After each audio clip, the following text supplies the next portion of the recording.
Welcome back to Born Football TV. My name is Aaron Malolo and I'll be bringing you all things Premier League. We just finished game week 17 yesterday with City beating Leeds 3-1 and it was an amazing one. We saw a total of 34 goals in this game week compared to the last game week before the World Cup, which gave us 28 goals. So this was an interesting one for me. Of course, we didn't see any shockers. City won as usual. Arsenal also won. Newcastle won. Manchester United won. So it was an interesting one for me. And of course, Haaland scored 2 goals. He's on 20 goals now. He has scored 26 goals in 20 appearances for Man City. I mean, that is mad. This guy averages at least a goal each game. In this calendar year alone, he has scored 43 goals in 45 appearances. For me, that's just amazing, you know.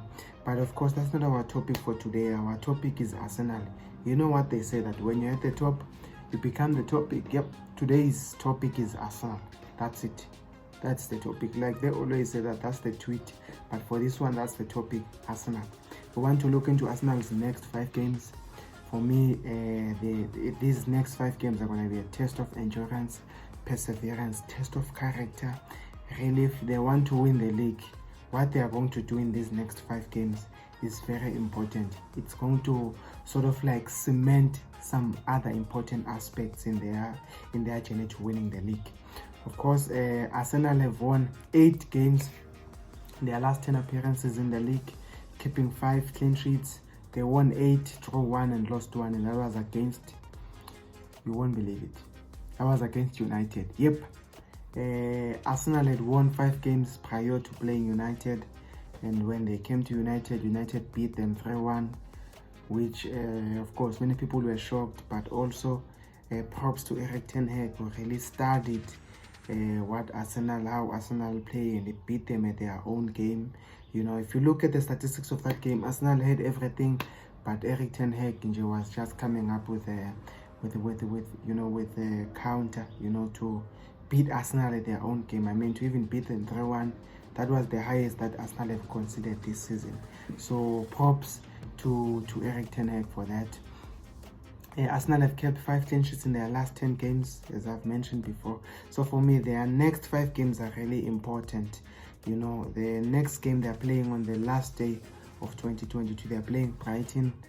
Of course, Brighton have been amazing this season, especially because their coach left, went to Chelsea. He didn't only live alone, he went with an entourage, left with a lot of his technical members. But even after that, Brighton continued the work, you know, which also should teach us, you know. For me, this Brighton team is teaching us something, that, you know what, coach or no coach, when players are determined, you push through. I mean, Graham Potter had been with them for a long time now. It was not only Graham Potter that had left. Cucurella also left. Neil Maupay left beginning of the season. But these guys, you know, they've just been showing, you know, determination from the players' side. They've just been showing their hunger that, you know what, we can do this. We can do this. We play as a team, you know. So it's not going to be an easy game for Arsenal. Basically, my point is that Brighton is capable of beating Arsenal. But of course, the odds are with Arsenal. Arsenal should easily win there. Well, not necessarily easily. They should win that game. But for me, the main game that I want us to talk about is the Newcastle. Arsenal are playing Newcastle in game week 19. That is on Tuesday, 2 days after they played Brighton. Well, to give you a bit of a background, this Newcastle team, for me, this is going to be a big game for both these teams, because these are the 2 most improved teams in the Premier League, you know. This Newcastle team, after game week 17 last season, they were on 19th position with only 10 points, drawing 7 games and winning 1 of those games. They lost 9 games. Now, of course, Eddie Howe came in November. He transformed the team literally. It took the team to a whole another level. This is a team that when he came, they were 19th, and when they finished the season, they were 11th. Now they're 3rd. This was their second highest conceding team in the league this time last season after game week 17. But now, this team, surprisingly, now listen to this. This is the least conceding team in the league. They have kept 8 clean sheets, more than any of the teams in the league, more than all your traditional big six. They've kept more clean sheets than any team in the Premier League. They are the least conceding team. They've conceded only 11 goals. Now you can see the transformation from 19th highest conceding team. Now you are the least conceding team in the league and you are third. Now you can imagine that transformation. It's a huge transformation for me. It's a huge transformation. Eddie Howe actually did a good job. Of course, we know Eddie Howe is not new into the Premier League. He was coaching Bournemouth for a long time, you know. And I was reading one article, you know, he has brought a lot of positivity into the league, into the Newcastle team, you know. I was reading an article where Matt Target was saying, you know, every time before training, even when he got there, he told them that our identity is intensity. Now, if you look at Newcastle's games last season, they were dull, they were defending, they had 3 centre backs, they had 5 defenders, but they were one of the highest conceding teams, surprisingly. But now, you know, they play a high intensity game. You know, if you check, Newcastle is up there with Liverpool, with Man City. They attack now. They play a high intensity football. You know, they are amazing to watch. You know, and look at how Eddie Howe has turned, you know, Joe Wellington from a poor forward to one of the best, you know, central midfielders now. He's one of their best players.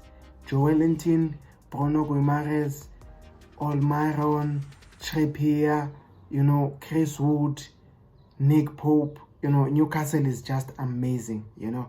And they are playing against an Arsenal that, of course, Arsenal, what we see to them, of course, like I said in my previous video, they've done so well. But for me, this game, it's a tricky one, especially if you are those people who bet. I know many people will bet, no, Arsenal will win. But if you really do those things of betting, you might really want to reconsider choosing Arsenal.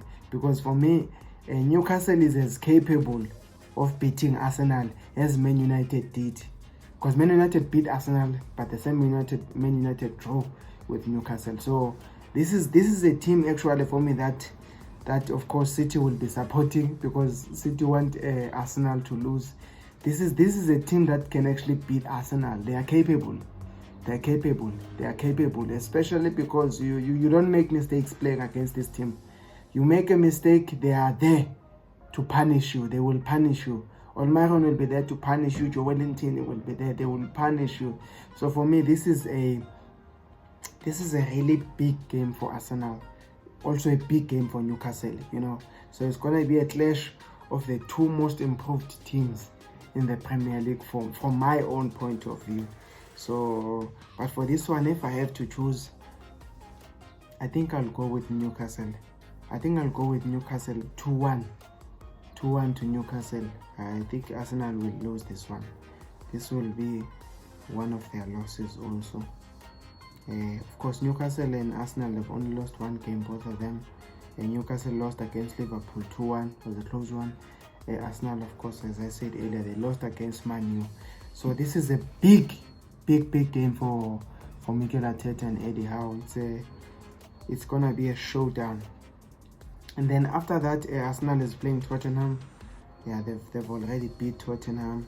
But of course, Tottenham are not just gonna give it to them on a silver platter and say, yeah, beat us. Hey, Arsenal is on fire this season. Yeah. No, they're not gonna do that, of course. Tottenham also want to win here, because the more they drop points, Man U is there. Man U is behind Tottenham with a game in hand.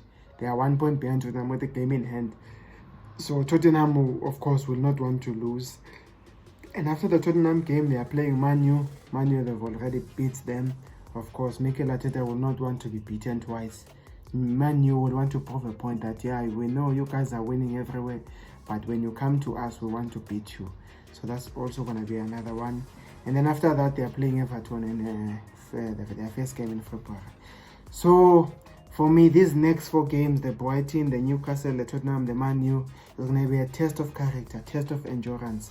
This will be a test basically to see really that are Arsenal really going to survive especially because we're going to the January transfer window. Of course, we've heard some rumors that okay, Arsenal wants to sign this player, Modric.